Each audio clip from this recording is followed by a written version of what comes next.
Hey everybody, Anthony 4x4 Diesel. This is a video for everybody out there on the road that's driving around and they've got no idea about towing. Whether it's your little box trailer like this, a caravan or a boat, it really needs to be set up with the weight balance correctly so you don't get yourself into trouble. So I'm going to cover,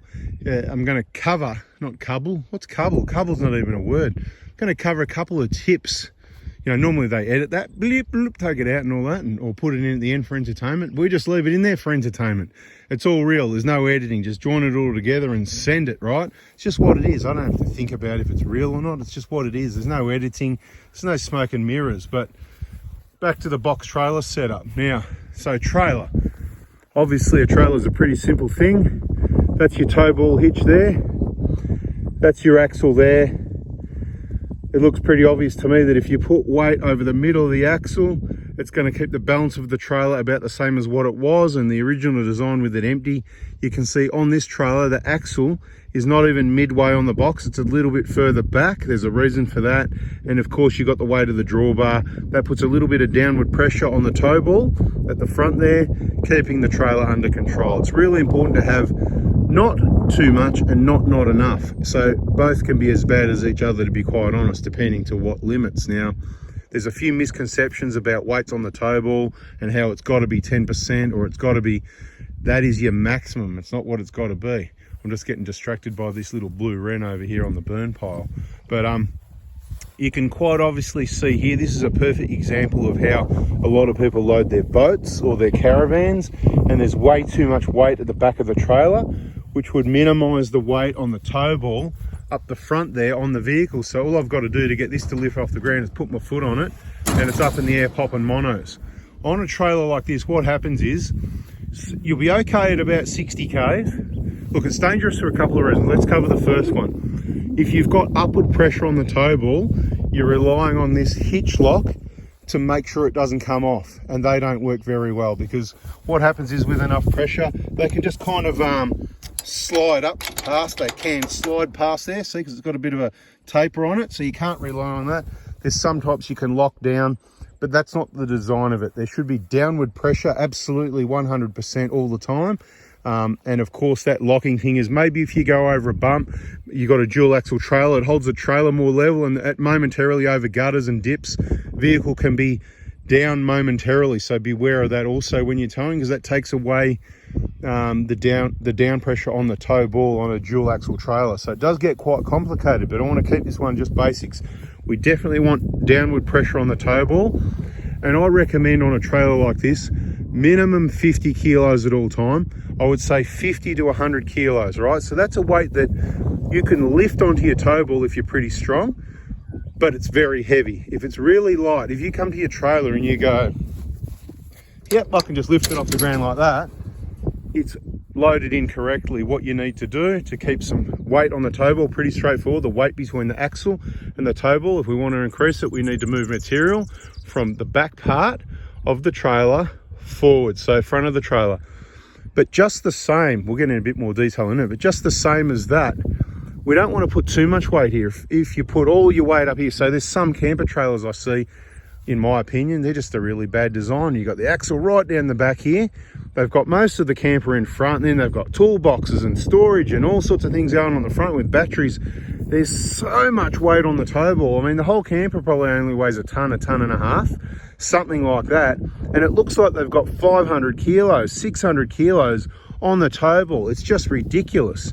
If you've got a camper that weighs about a ton and a half, if it's 1 ton, I'm happy with no more than about 100 kilos on the tow ball, you'll be okay. Sorry about the wind, it's a bit breezy out here at the moment. Just hit the like button because I'm standing out in the wind doing a video for you to help you understand a bit of safety here, right? So, right, you get me with that? It's pretty straightforward. So if you've got about a ton, 10%, about 100 kilos, I don't care if it's 70 or 80, 90, you don't really need to go over 100 though. So if you see the back of the car, the Prado, the Hilux, the whatever tow vehicle really getting low at the back, you also see the cantilever effect where it pushes. It will breeze there for a minute. It looks like a bit of a cold front coming over. So look, I'll hurry up and we'll wrap this one up. You'll see the front of the tow vehicle sort of lifting up a little bit as well. And of course, the vehicle isn't going to control things well. Just picture that. You've got heaps of overloaded tow ball, you've got way overloaded on your rear axle, which is going to bend your axle and damage the vehicle. You've got not much weight on your front tyres, okay? And then you're bouncing down an undulating road around a bend in the hills in the high country, right? You know, there's bouncing going on, and that's lifting your front suspension. It's topping out, almost popping your wheels off the ground, and then add some rain into it. It's just a recipe for disaster. So it's really important to get the balance of your trailers right. Now, if the camper trailer weighed 1.5 tons, I want about 100 kilos still. I'm happy with that. 100 or so, thereabouts. I'm happy with about 100. If you've got 2-ton trailer, I want at least 100, right? 100 is probably still okay, but 100 to 150. If you've got a 3-ton trailer, you don't have to have 300 kilos, but probably 200 kilos, because otherwise, again, you're adding way too much weight to the back of the vehicle, changing the whole handling characteristics of the vehicle. And just putting heavy duty springs to make it look good doesn't always solve the problem. You've still got the fact that you've cantilevered the weight, you've pressed down on the tow bar here on the vehicle, which is lifting the weight off the front tires. Not ideal, depending again on those situations we talked about, change in surface, undulations, this and that, wet roads, going around a bend, not much weight on the front of the car, it's sort of, you know, bouncing around. It's really important that it's got to be balanced right. So whether it's your box trailer, your boat, it's simple with a boat or a jet ski, you just adjust the boat forward on the trailer so there's more weight in front of the axle to adjust the weight on the tow ball. If you've got a setup like this, even this box trailer, once you reach, normally problems start from about 80 k's an hour. So let's use another example. Let's go, imagine this was a car trailer and that timber was a car. And we've got the car a little bit too far back. As soon as you hit about 80 k's, highway, you know, getting on it, you're going to feel that trailer start going like that. My advice to you is get your foot off the gas, start using the gears, slow down, move the car trailer forward on the trailer. Same thing if you've got a boat and you feel that it's dangerous, a caravan, you need to stop, you need to remove gear from the back of the caravan and move it to the front of the caravan. I see every day when I see caravans on the road, right? You see, you know, 10, 20 long weekend, you see all these caravans. I see way too many driving along at about 100 k's and the slightest correction in the steering and I see their caravan going like that. There is not enough weight on the tow ball. You're dangerous. You've just been lucky so far. Get your tow ball weight set up correctly. That's what this video has been about. It's a bit of a safety thought I had. This trailer, maybe not the best example, but I think it really just explains whether it's a boat. So you got your boat, you got all set up perfect, you're going out fishing, everybody climbs over the mudguard at the side and they throw the stuff into the boat. It's right there, it ends up behind the back axle, it moves, slides backwards in the boat while you're towing. You've got to put it in the boat, then you've got to get in there, pick it up and take it up forward to make sure you've got that extra weight, a balanced approach.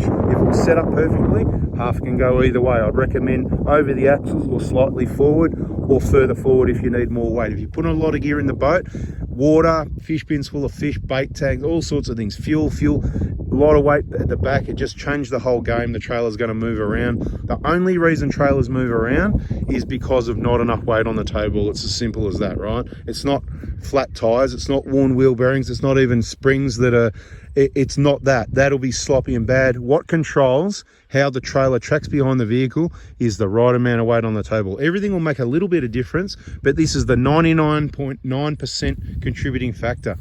Box trailer, keep it forward, check your weight. Small trailers, go to your trailer, just go like this, lift it and go, oh, that's too light. Move everything forward.